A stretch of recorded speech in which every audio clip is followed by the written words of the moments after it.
আমার আব্বা হযরত একটা কথা বলতো সব সময়, বাবারে পড়াশোনা করবা, জজ ব্যারিস্টার হবা, কোনো বিচারক হবা, কোনো কিছু হবে এই চিন্তায় পড়াশোনা করবে না।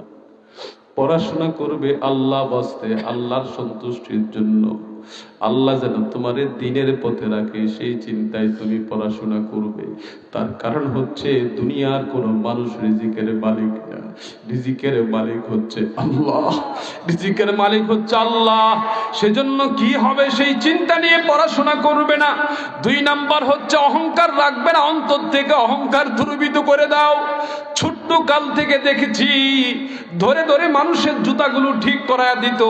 মসজিদে যখন বাবার সাথে যেতাম, যখন আব্বা হযরতের সঙ্গে মসজিদে যেতাম, মসজিদে ঢোকার সময় বলতে জুতাগুলো উল্টায় পড়ে আছে, জুতাগুলো একটু ঠিক করে সুন্দর করে সাজায় রাখো।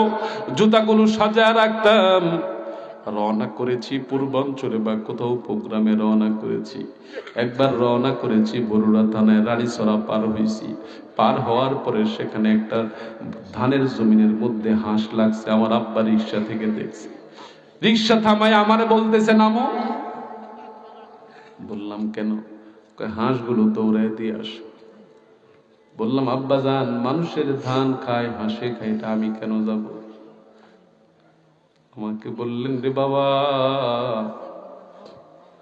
কোন মুমিন কোন মুমিনের ক্ষতি সাধিত হতে দিতে পারে না। একজন মুমিন আরেকজন মুমিনের ক্ষতি সাধিত হোক এটা চাইতে পারে না। আল্লাহর নিষেধ আছে, আল্লাহর নিষেধ আছে। আর এখন মুসলমান মুসলমানকে গালি দেয়, এক হুজুর আরেক হুজুরকে গালি দেয়, 2 হুজুর একসঙ্গে থাকতে পারে না, খাইতে পারে না, চলতে পারে না। আছে নাকি নাই? আপনারা আছেন মহাবিপদে। এক হুজুর এক এক কথা বলে যায়, আপনাদের আমল করতে এখন খারাপ অবস্থা হয়ে গেছে, জটিল হয়ে গেছে। অবস্থা এমন এখন হচ্ছে, এক মুসলমান আর এক মুসলমানকে হত্যা করে ফেলে কোনো সমস্যা হয় না, মনে কোনো দাগ কাটে না। মা ছেলেকে হত্যা করে, ছেলে বাবাকে হত্যা করে, স্বামী স্ত্রীকে হত্যা করে, স্ত্রী স্বামীকে হত্যা করে। তার মূল কারণ হচ্ছে তার অন্তরে বেদি, অন্তরে বেদি, তার অন্তরটা ঠিক নাই। যদি অন্তরটা কুলুষ মুক্ত থাকতো, বেধি মুক্ত থাকতো, ওই বান্দার দ্বারায় কশিন কালো এহেন কাজ হতে পারতো না, ঠিক কিনা? আমি নামছি, নেমে হাঁস ধরে দিছি। আপনাদের রহিমানা করে মাহফিলে রওনা করেছি লতিফিয়ানা মিয়া কমপ্লেক্সে। মেজবা হুজুর আছে না, হুজুরদের যে মাহফিলে আব্বাজান দাওয়াত দিত, আগে আব্বাজান যাইতো থাকতো। তো যাওয়ার সময় কচুয়া সুরমা বাস তখন চলমান। আব্বাজান বাম দিক দিয়ে চলতো না, ডান দিক দিয়ে চলতো।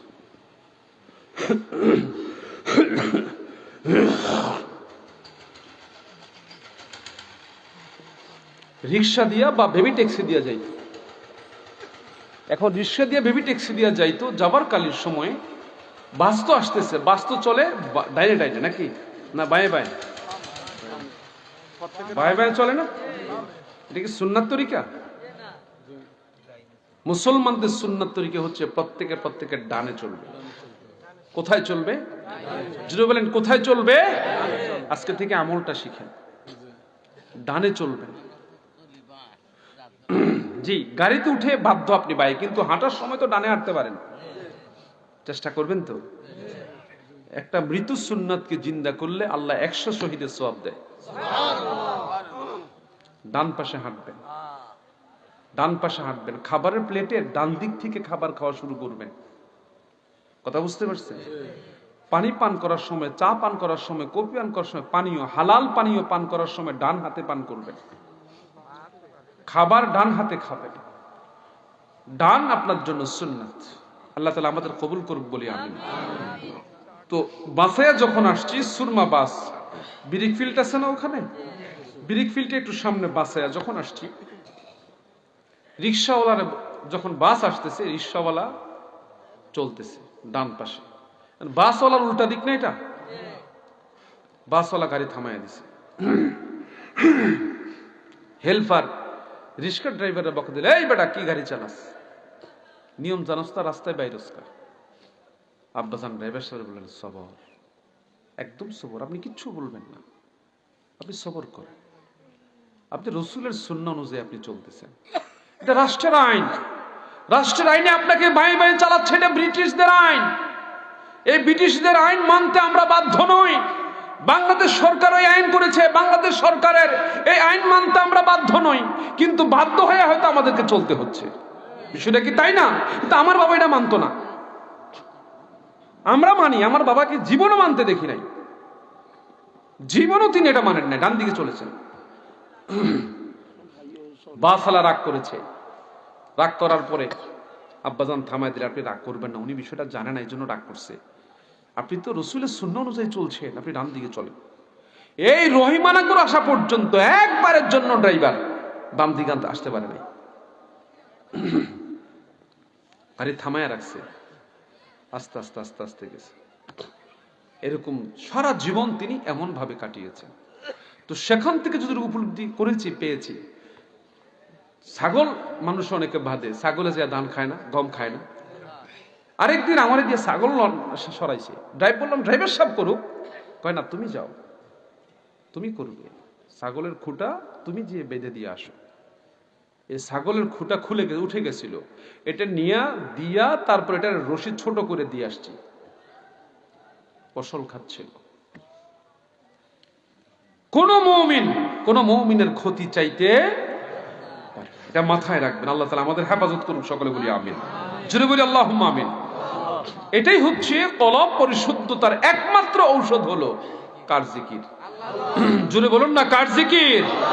বলেন না আল্লাহ, মায়া করে বলেন না আল্লাহ, আল্লাহ, আল্লাহু আকবার, ইয়া রহমান, ইয়া রহিম, ইয়া গফুর, ইয়া গফফার। বলেন আল্লাহু আকবার। তিনি দয়ালু, তিনি অতি দয়ালু, অতি দয়াময়, তিনি ক্ষমাশীল, তিনি অতি ক্ষমাশীল।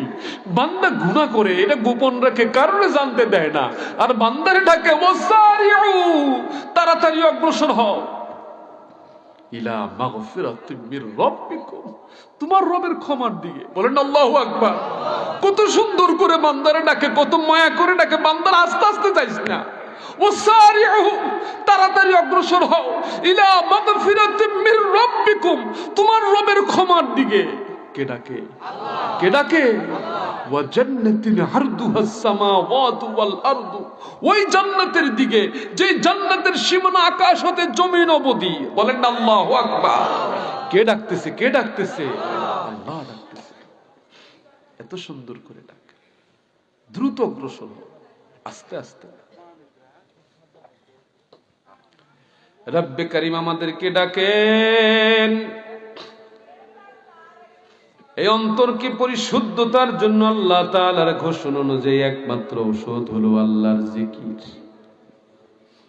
এজন্য আল্লাহ তাআলা তার ঘোষণায় বলে দিয়েছেন, قد أفلح من تزكى وذكر اسم ربه فصلى